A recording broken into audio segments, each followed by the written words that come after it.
لە ئەلقەی یەکەمی بەرنامەی SPSS باس لە یاسای فێز ڤاڵەتی دەکەین کە بەکاردێتن بۆ هەڵسەنگاندن بۆ فۆرمەکەمان دەکەین بزانین تا چەند پرسیارەکان دەگونجێن لەگەڵ بابەتەکەمان. لێرەدا پێویستە لە سێرچ بنووسین SPSS.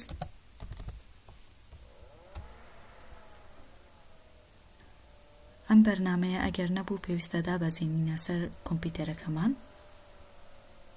لێرەنا دوو فایل دێن، فایلی یەکەمان ئیش پێ نییە، فایلی دووەممان لێرانە دەکە بە دیار کەوتووە. لێرانەدا دەمەوێتن ئاشنایەکتان پێ پیشان بدەم سەبارەت بە بەرنامەکە.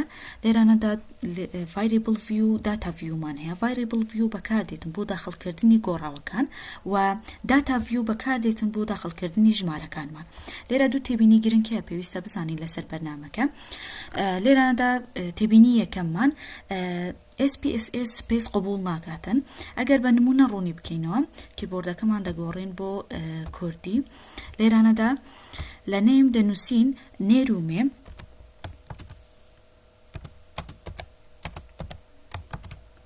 ئینتەر دەکەین چونکە سپیسی لەگەڵدایە بەرنامەکە بخۆی قبول ناکاتن. تێبینی دووەمیشمان هەر لە ڤایریبڵ ڤیوە. ئێمە ئەو لێرانە بەرنامەکە دەڵێت قبولی ژمارەی دووبارەش ناکاتەوە. ئەو گۆڕاوانەی لێرانە دووبارە ببێتەوە قبول نەکراوە. ئێستا ئێمە گۆڕاوی خۆمان دووجار ئەنووسین بوو نمونە کیو یەکەم،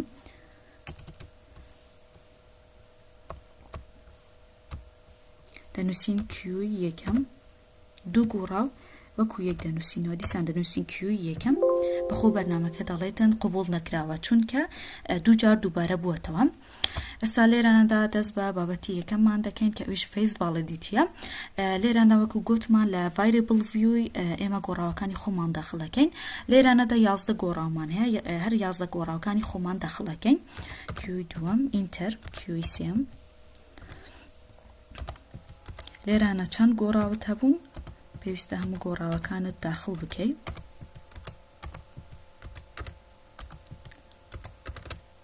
لێرە گۆڕاوەکانی خۆمان داخڵ کرد. لێرانەدا دەینە دیسیمێل. لێرە دیسیمێل ئەو ژمارانە دەکەینە سفر. بۆچی دەکەینە سفر؟ چونکە ئەگەر لە داتا ڤیوی ئێمە ژمارەکانی خۆمان داخڵ کرد ئەوە بە پۆینت دەمانداتێ. بۆ ئەوی بە پۆینت نەمانداتێ لێرانە لە دیسیمێل ژمارەکان دەکەین بە سفر. ئێستا لە ڤایریبڵ ڤیو تەواو بووین، هەموو گۆڕاوەکانی خۆمان داخڵ کرد، دەچینە داتا ڤیوی ژمارەکانی خۆمان داخڵەکەین.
لێرانە هەموو ژمارەکانی خۆمان داخل کرد، پێویستە ژمارەکان هەمووی وەکو خۆ داخل بکەین بۆی ئەنجامێکی دروست بدات بەدەستەوە. لێراندا لە یاسای فێز ڤالیدیتی دێینە بەشی ئەناڵایز بۆ دۆزینەوەی کای سکوێر دێینە سەر بەشی ئەناڵایز، پاشان کلیک لەسەر نەن پاراماتیک تێست دەکەین، پاشان لێرانە دێینە لەگەسی دیالۆ کلیکی لەسەر دەکەین، لێرانەدا بۆ دۆزینەوەی کای سکوێر کلیک لەسەر کای سکوێر دەکەین. لێرانەدا گۆڕاوەکانی ئێمە هەمووی پێویستمان بە ئەنجامی هەموو گۆڕاوەکانە، بۆیە کلیک لەسەر شیفت و ئاماژەکان دەکەین، هەموو گۆڕاوەکانی خۆمان تەحلیل دەکەین. ئەم ئاماژەیە داگرین کە بۆ لای دەستە ڕاست دەڕواتن. لێرانەدا تەواو بووین، ئێستا ئۆکەی داگرین بۆی ئەنجامی هەموو گۆڕاوەکان بدات بەدەستەوە. هەموو ئەنجامەکانی گۆڕاوەکانمان لێرانە بە دیار کەوت کە ئێمە 11 گۆڕاومان هەبوو. لێرانەدا ئەوە ئەنجامی کۆتاییە کە بە دیار کەوتووە. ئەم ئێستا دێن شیکردنەوە بۆ ئەم خشتەیە دەکەین. لێرانەدا کای سکوێر دەرکەوتووە لەگەڵ DF و سیگنیفیکینتیان. لێرانەدا ئێستا لێرانەدا ئاستی گزارشتیان دەبینینەوە، بزانین ئاستی گزارشتیان بەڵگەدارە یاخود بەڵگەدار نییە. ئێمە دوو تێبینی گرنگمان هەیە لەسەر ئەم بابەتە. ئەگەر هەر ژمارەیەک لە 0.05 بچووکتر بوو ئەوە بەڵگەدارە، ئەگەر لە هەر ژمارەیەک لە 0.05 گەورەتر بوو ئەوە بەڵگەدار نییە. بۆ ئەم مەبەستش تەماشای سیگنیفیکنتی دەکەین. ئێستا کیو یەکەم با حەل بکەین. لێراندا کای سکوێری کردا 5.44 و سیگنیفیکنتی کردیە 0.02 دوو ژمارە لە دوای فاریزە حسابی بۆ دەکەین 0.02. لێرانەدا ئاستی گزارشتی چیە بەڵگەدارە یاخود بەڵگەدار نییە. وەکو تێبینیەکە گوتمان ئەگەر هەر ژمارێک لە 0.05 گەورەتر بوو ئەو بەڵگەدار نییە، ئەگەر بچووکتر بوو بەڵگەدارە.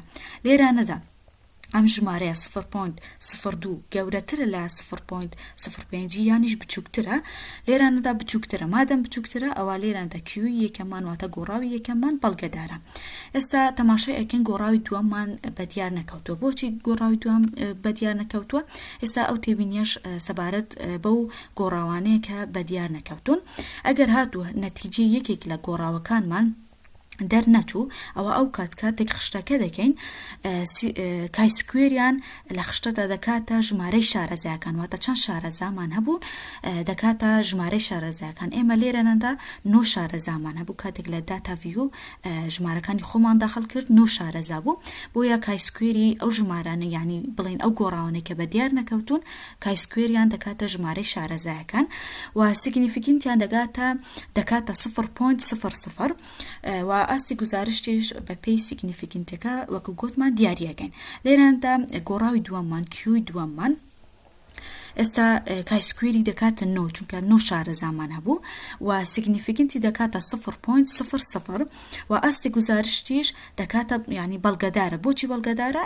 چونکە لێرانەدا 0.00 بچووکترە لە 0.05 بۆیە بەڵگەدارە. و ئێستا بین کیوی سێم حەل بکەین. لێرە کای سکوێری کردە 0.11 و DFیش وەکو دیارە یەکە. لێرانەدا سیگنیفیکنتەکەمان کردیە 0.73. لێرانەدا یاخۆ بەڵگەدارە یاخود بەڵگەدار نییە. ئاستی گزارشتی لێرانەدا بەڵگەدار نییە. بۆچی بەڵگەدار نییە؟ چونکە لێرەدا 0.73 گەورەترە لە 0.05 بۆیە لێرەدا دەڵێن بەڵگەدار نییە. وەکو ئەم گۆڕاوانەش هەر وەکو ئەوەی ئێستا باسم کرد حەلی دەکەین. لێرانەدا هاتمە کۆتایی یاسای یەکەم کە فێز ڤالیدیتی بوو. هیوادارم سوودێکی باشم بۆ ئێوە گەیاند بێت.